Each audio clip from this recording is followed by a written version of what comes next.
आकाशवाणी से प्रस्तुत है प्रादेशिक समाचार।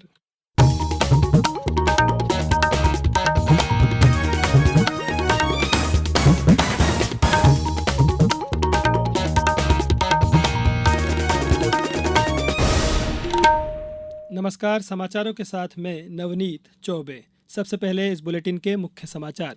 प्रदेश में लोकसभा चुनाव के पहले चरण के लिए प्रचार में आई तेजी। कांग्रेस नेता राहुल गांधी ने की सिवनी शहडोल में रैलियां।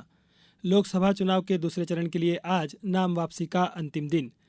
प्रदेश में कई जिलों में हुई बारिश, एक सप्ताह तक हल्की बारिश का दौर रह सकता है जारी। और सोमवती अमावस्या पर श्रद्धालुओं ने नदियों में किया स्नान। कल से चैत्र नवरात्र की होगी शुरुआत। अब समाचार विस्तार से। प्रदेश में लोकसभा चुनाव के पहले चरण के लिए प्रचार में तेजी आने लगी है। आज कांग्रेस के पूर्व राष्ट्रीय अध्यक्ष राहुल गांधी ने सिवनी जिले के धनोरा और शहडोल में जनसभाओं को संबोधित किया। उन्होंने धनोरा में कहा कि जनजातीय लोग देश के और इस भूमि के प्रथम हकदार हैं, इसलिए कांग्रेस पार्टी इन्हें आदिवासी कहती है, जबकि भाजपा इन्हें वनवासी कहती है। श्री राहुल गांधी ने कहा कि इन दोनों शब्दों के पीछे दो अलग अलग विचारधाराएं हैं। प्रदेश कांग्रेस अध्यक्ष जीतू पटवारी एवं मध्य प्रदेश विधानसभा के नेता प्रतिपक्ष उमंग सिंघार भी इन जनसभाओं में शामिल हुए। मुख्यमंत्री डॉक्टर मोहन यादव ने आज ग्वालियर और मुरैना में जनसभाओं को संबोधित किया। भाजपा के वरिष्ठ नेता और प्रधानमंत्री नरेंद्र मोदी कल एक बार फिर प्रदेश में चुनाव प्रचार के लिए आ रहे हैं। उनकी बालाघाट में जनसभा होगी।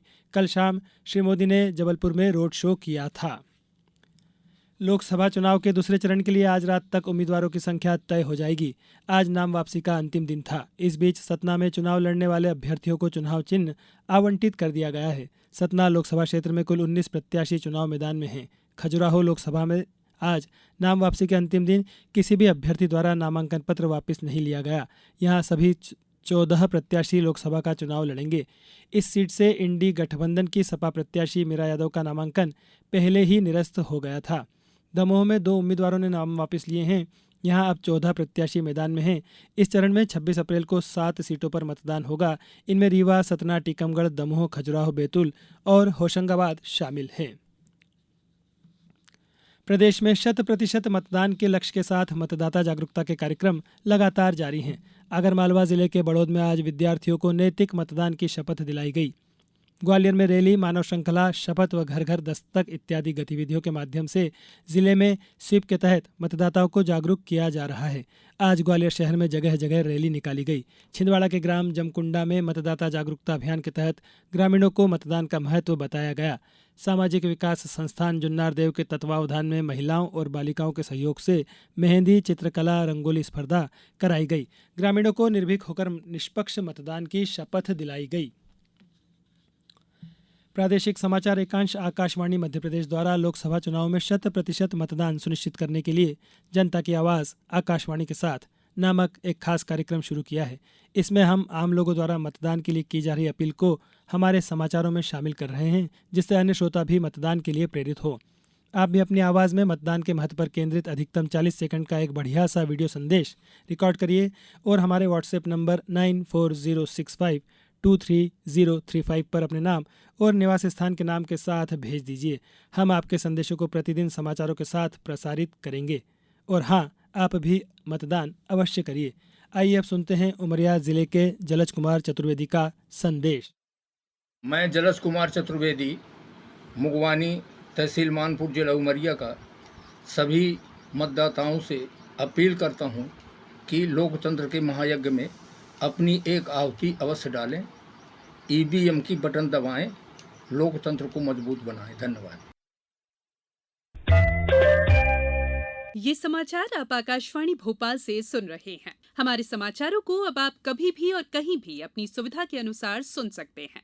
ये समाचार बुलेटिन YouTube, ट्विटर और फेसबुक पर AIR न्यूज भोपाल पेज पर भी सुने जा सकते हैं। इसके अलावा आप हमारी वेबसाइट newsonair.nic.in पर अथवा AIR न्यूज ऐप पर भी समाचार सुन सकते हैं। धार के ऐतिहासिक स्मारक भोजशाला का हाईकोर्ट के निर्देश पर ASI टीम द्वारा लगातार सर्वे किया जा रहा है। आज सुबह से आर्कियोलॉजिकल सर्वे ऑफ इंडिया के एक बड़े दल ने वैज्ञानिक सर्वेक्षण का काम किया। करीब 9 घंटे तक दल में शामिल विशेषज्ञ अधिकारियों ने अलग अलग कार्यों को अंजाम दिया। इसमें केमिकल और आधुनिक मशीन आदि का उपयोग करते हुए सैंपल भी लिए गए। अब बात मौसम की। प्रदेश में बीते 2 दिन से मौसम का मिजाज बदला हुआ है। आज भी प्रदेश के कई जिलों में बारिश हो रही है। जबलपुर, नर्मदापुरम, शहडोल संभाग के जिलों सहित भोपाल और सागर के कुछ इलाकों में गरज चमक और तेज हवाओं के साथ दोपहर बाद हल्की बारिश हुई। मौसम विभाग का कहना है कि प्रदेश में गरज चमक व बूंदाबांदी का जो सिलसिला शुरू हुआ है उसमें मंगलवार से और बढ़ोतरी हो सकती है। देश में 10 और फिर 13 अप्रैल को 2 पश्चिमी विक्षोभ पहुंचने का अनुमान है, जिससे इस तरह का मौसम पूरे सप्ताह बना रह सकता है। सोमवती अमावस्या के अवसर पर आज प्रदेश के मंदिरों में श्रद्धालुओं ने दर्शन किए और पवित्र नदियों में स्नान किया।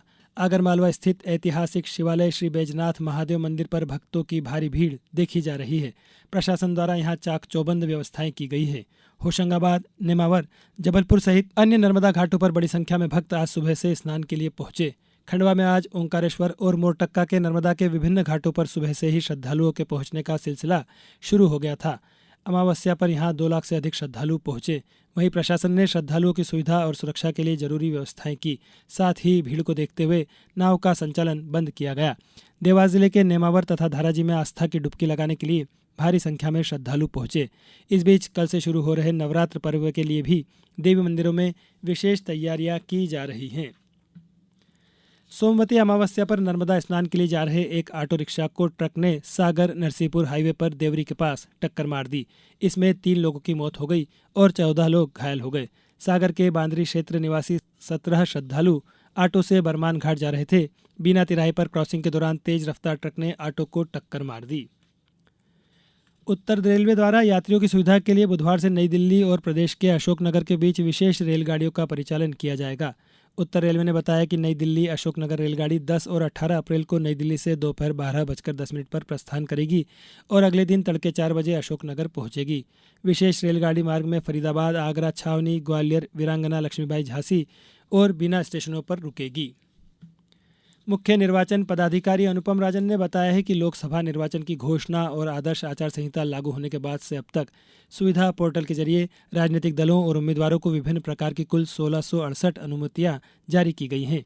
सुविधा पोर्टल स्वतंत्र, निष्पक्ष और पारदर्शी चुनावों के लोकतांत्रिक सिद्धांतों को कायम रखने और सभी को समान अवसर सुनिश्चित करने के लिए भारत निर्वाचन आयोग द्वारा विकसित एक तकनीकी व्यवस्था है।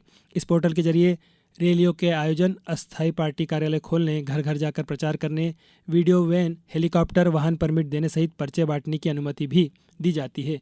सुविधा पोर्टल https://suvidha.eci.gov.in के माध्यम से राजनीतिक दल और उम्मीदवार किसी भी समय कहीं से भी अनुमति आवेदन ऑनलाइन जमा कर सकते हैं।